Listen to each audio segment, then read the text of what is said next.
Hello dear students, इस lecture में हम लोग डिस्कस करेंगे कुछ मल्टीपल चॉइस क्वेश्चंस के बारे में। ठीक है, जो कि आधारित होंगे आपके सेमीकंडक्टर फिजिक्स के ऊपर। ठीक है, जो कि सेमीकंडक्टर से क्या होंगे, रिलेट करेंगे, सेमीकंडक्टर पे बेस्ड होंगे। ठीक है, इससे पहले हम लोग इलेक्ट्रोस्टैटिक पे बेस्ड क्वेश्चंस के बारे में, मल्टीपल चॉइस क्वेश्चंस के बारे में बात कर चुके हैं, करंट इलेक्ट्रिसिटी के बारे में बात कर चुके हैं, मैग्नेटिज्म के बारे में बात कर चुके हैं। ठीक है, इस लेक्चर में हम लोग देखेंगे किसके बारे में, सेमीकंडक्टर के ऊपर मल्टीपल चॉइस क्वेश्चंस किस तरीके से बन सकते हैं और किस तरीके से आएंगे। ठीक है, चलिए स्टार्ट करते हैं हम लोग अपना पहला क्वेश्चन। और पहला क्वेश्चन है, अ सेमीकंडक्टर इज़ फॉर्म्ड बाई। ठीक है, यानी कि सेमीकंडक्टर कैसे बनता है, यानी कि सेमीकंडक्टर में क्या होते हैं, सेमीकंडक्टर किसके द्वारा बनता है। ठीक है, तो ये हम लोग जब चैप्टर पढ़ रहे थे तब हम लोगों ने पढ़ा था कि सेमीकंडक्टर्स कैसे बनता है, कैसे परफॉर्म किया जाता है। ठीक है, तो यहाँ पे 4 ऑप्शन हमें दिखाई दे रहे हैं। एक क्या है, सबसे पहला ऑप्शन जो है हमारा वो क्या है, कोवैलेंट बॉन्ड। उसके बाद electrovalent bond. Next third option है कोऑर्डिनेट बॉन्ड। और लास्ट ऑप्शन है नन ऑफ द अबव। ठीक है, इनमें से उपरोक्त में से कोई नहीं। ठीक है, तो कोवैलेंट बॉन्ड यानी कि सहसंयोजक बंध। इलेक्ट्रोवैलेंट बॉन्ड, इलेक्ट्रोवैलेंट की बात करें तो विद्युत सहसंयोजी बंध।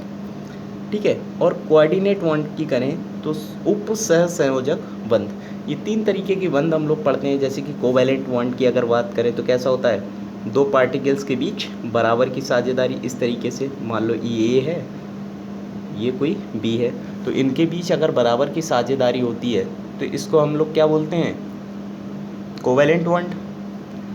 इलेक्ट्रोवैलेंट बॉन्ड की है, जैसे कि हम लोग बात करते हैं, कोई हमारे पास मान लो कोई पदार्थ है NaCl। ठीक है, हम जानते हैं कि N के ऊपर क्या है, प्लस चार्ज होता है और Cl के ऊपर माइनस चार्ज, यानी कि Na, यानी कि यहाँ क्या होता है 281, और इसके पास क्लोरीन के पास क्या होता है 277। यानी कि इसके जो आउटर मोस्ट सेल में कितने इलेक्ट्रॉन्स हैं, कितने वैलेंस हैं 7, और इसमें क्या है 1।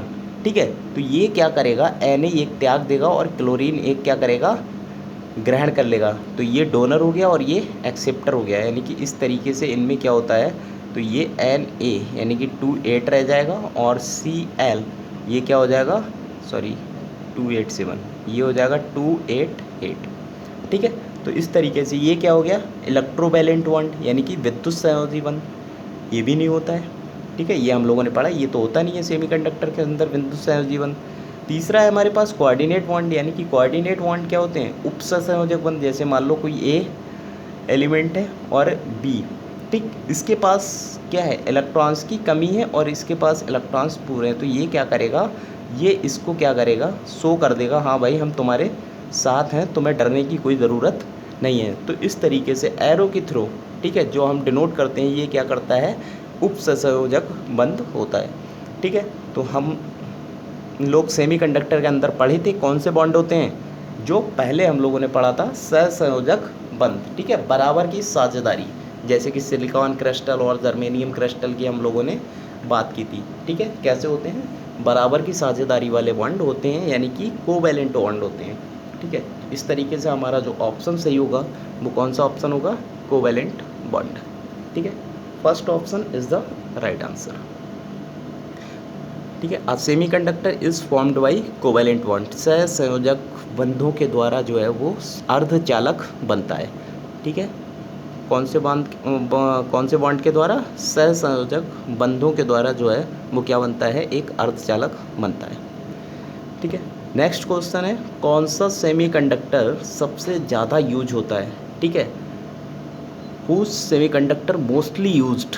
ठीक है, ठीक है, मोस्टली यूज जो सेमीकंडक्टर होता है वो कौन सा होता है, हम लोग जानते हैं कौन सा होता है, सिलिकॉन।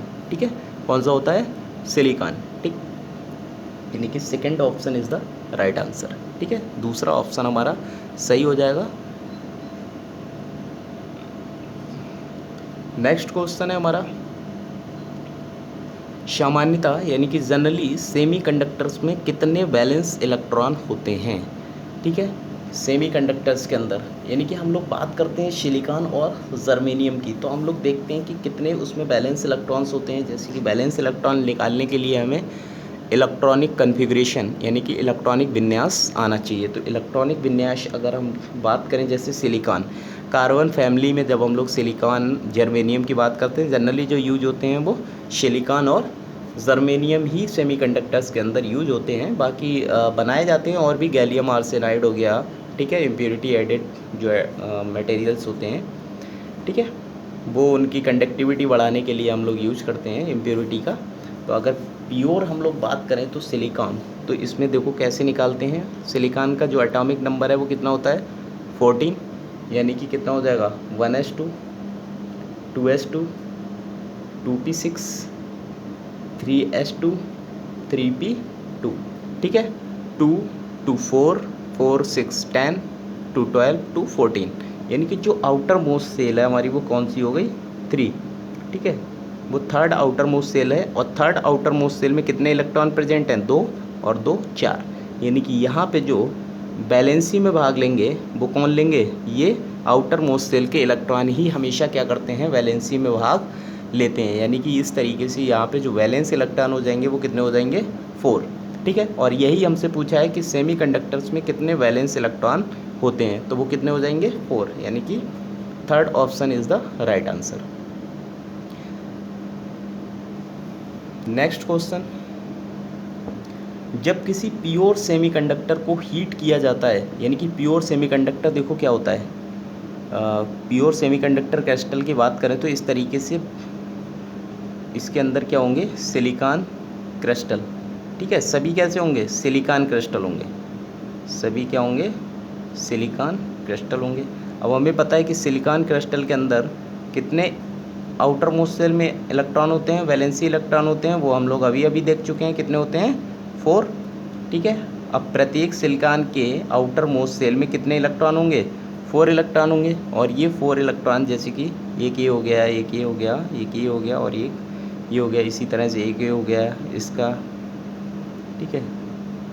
प्रत्येक के आउटर मोस्ट सेल में कितने इलेक्ट्रॉन होंगे 4 इलेक्ट्रॉन प्रेजेंट होंगे, ठीक है।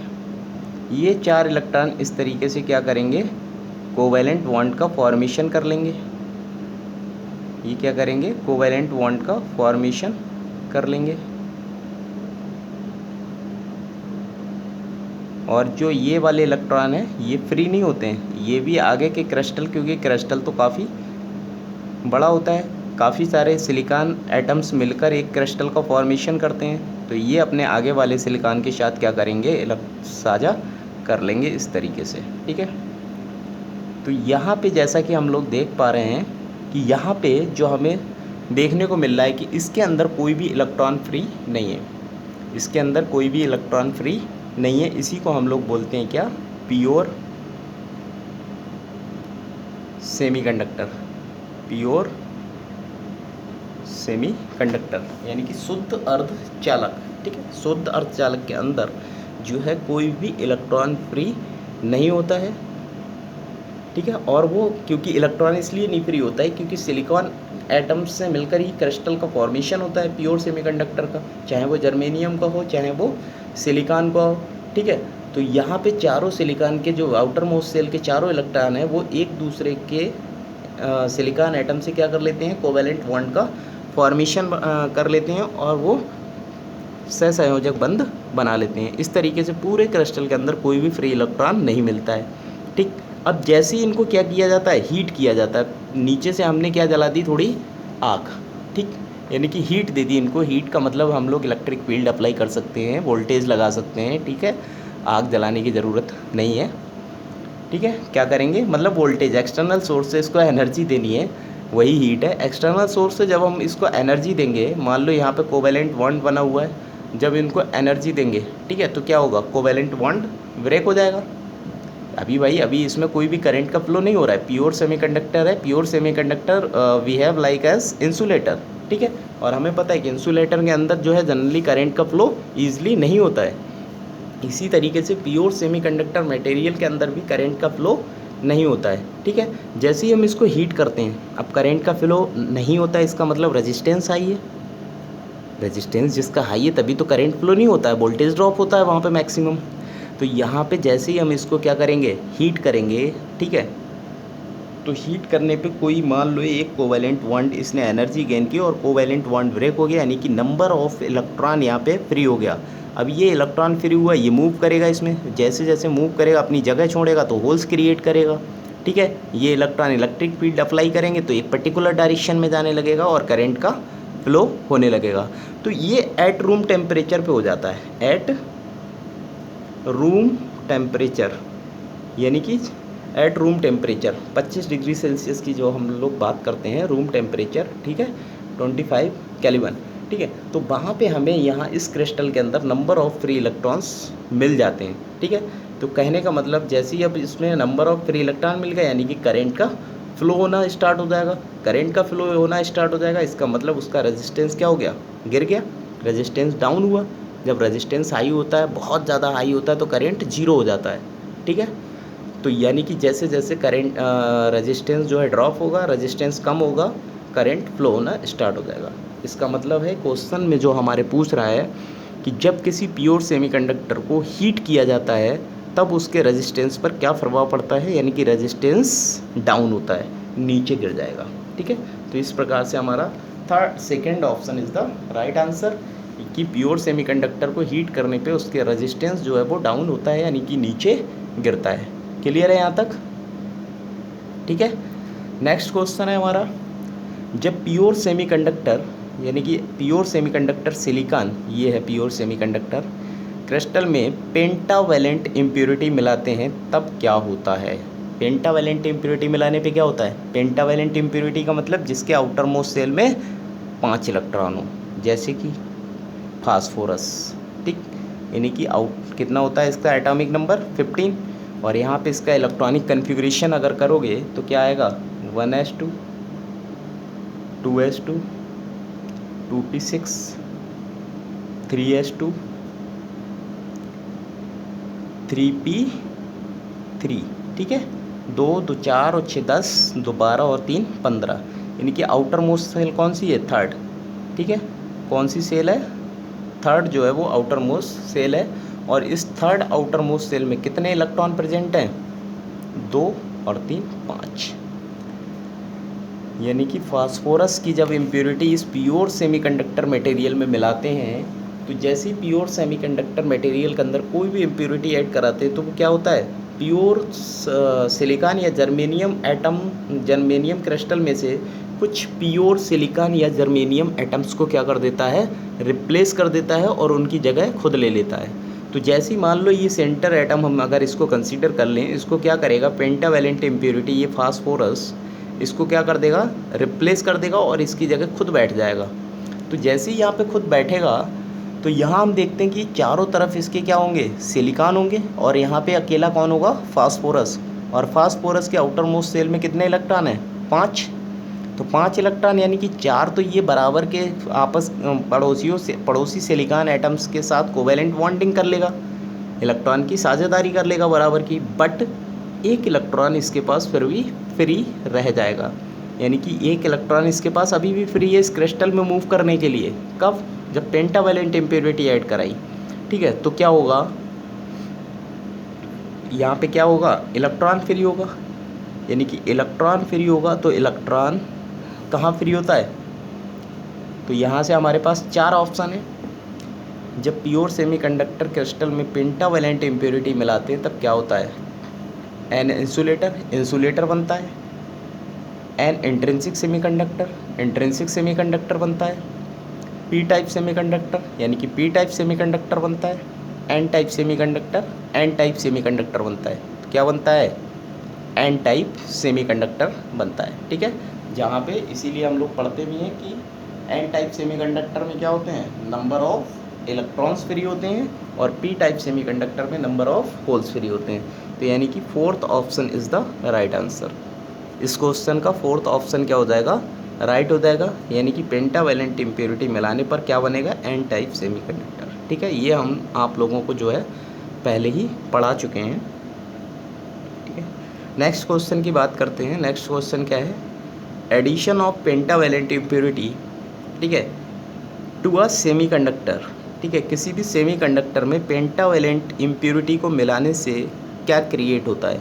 अभी अभी हम लोगों ने देखा क्या क्रिएट होते हैं? इलेक्ट्रॉन्स, ठीक, यानी कि फ्री इलेक्ट्रॉन्स। तो यहाँ पे first option is the right answer, ठीक है, ये ऑप्शन हमारा सही हो जाएगा कि किसी भी प्योर सेमीकंडक्टर मटेरियल के अंदर जैसी पेंटावेलेंट इम्प्योरिटी मिलाते हैं तो वहाँ पे नंबर ऑफ फ्री इलेक्ट्रॉन्स जो हैं प्रेजेंट हो जाते हैं, ठीक है। नेक्स्ट क्वेश्चन है अ पेंटावेलेंट इम्प्योरिटी हैज़, ठीक है, पेंटावेलेंट इम्प्योरिटी क्या रखती है? 3 valence electron, 4 valence electron, 5 valence electron, 6 valence electron. तो अभी अभी हम लोगों ने देखा था कितने रखती है? 2 और 3 5, यानी कि 5 वैलेंस इलेक्ट्रॉन, ठीक है। यानी कि इस तरीके से uh pentavalent impurity has 5 valence electron, यानी कि third option is the right answer. तीसरा ऑप्शन हमारा इस प्रकार से सही हो जाएगा। नेक्स्ट क्वेश्चन है हमारा a hole in a semiconductor is defined as, किसी सेमीकंडक्टर मटेरियल के अंदर क्या है? होल्स प्रेजेंट है। जैसे कि यहाँ पे हम लोग पेंटावेलेंट की बात कर रहे थे तो यहाँ क्या हो रहा था? इलेक्ट्रॉन फ्री हो रहा था। अब कह रहे हैं कि यहाँ पे इलेक्ट्रॉन ना होके कौन फ्री है? होल फ्री है। यहाँ पे होल है, ठीक है, तो होल है यानी कि इसका मतलब a hole is a semiconductor is defined as a free electron, the incomplete part of an electron, pair bond, a free proton, a free neutron, ठीक है। अगर होल प्रेजेंट है तो होल प्रेजेंट होने का मतलब है कि कोई एक बॉन्ड जो है वो नहीं कंप्लीट है, एक बॉन्ड जो है नहीं बना है, क्योंकि यहाँ पे कोई ऐसा एटम है जिसकी आउटर मोस्ट शेल में 3 इलेक्ट्रॉन है और 3 इलेक्ट्रॉन जो होंगे वो तीनों पड़ोसी एटम्स के एक एक इलेक्ट्रॉन के साथ क्या करेंगे? कोवैलेंट बॉन्ड का फॉर्मेशन कर लेंगे, ठीक है, क्या बना लेंगे? कोवैलेंट बॉन्ड, यानी कि कोवैलेंट बॉन्ड का फॉर्मेशन कर लेंगे और यहाँ पे एक होल होगा जो इस पड़ोसी एटम के इलेक्ट्रॉन के साथ बॉन्डिंग नहीं कर पाएगा। तो इस तरीके से यहाँ पे होल प्रेजेंट होने पे जो है कोवैलेंट बॉन्ड का क्या होता है? इनकम्प्लीट होता है। कोवैलेंट बॉन्ड कैसे होता है? इनकम्प्लीट होता है। तो यहाँ पे वही सेकंड ऑप्शन में यही कह रहे हैं कि the incomplete part of an electron pair bond, ठीक है, यानी कि second option is the right answer, ठीक है। तो सेकंड ऑप्शन क्या हो जाएगा? सही हो जाएगा। किसी भी सेमीकंडक्टर के अंदर अगर होल है तो वो डिफाइन कर रहा है कि उसके अंदर जो है इलेक्ट्रॉन पेयर बॉन्ड अनकम्प्लीट है, ठीक है, totally bonded, totally covalent bond present नहीं है। इस तरीके से ये हमने सेमीकंडक्टर के बारे में कुछ क्वेश्चंस के बारे में डिस्कस किया है, ठीक है। इसी तरीके से अगले वीडियो लेक्चर में हम लोग जो है आगे के क्वेश्चंस के बारे में डिस्कस करेंगे, ठीक है। आप लोग जो है इसके ऊपर जितने भी क्वेश्चंस आपसे हो सकते हैं, ठीक है, आप प्रैक्टिस कीजिए।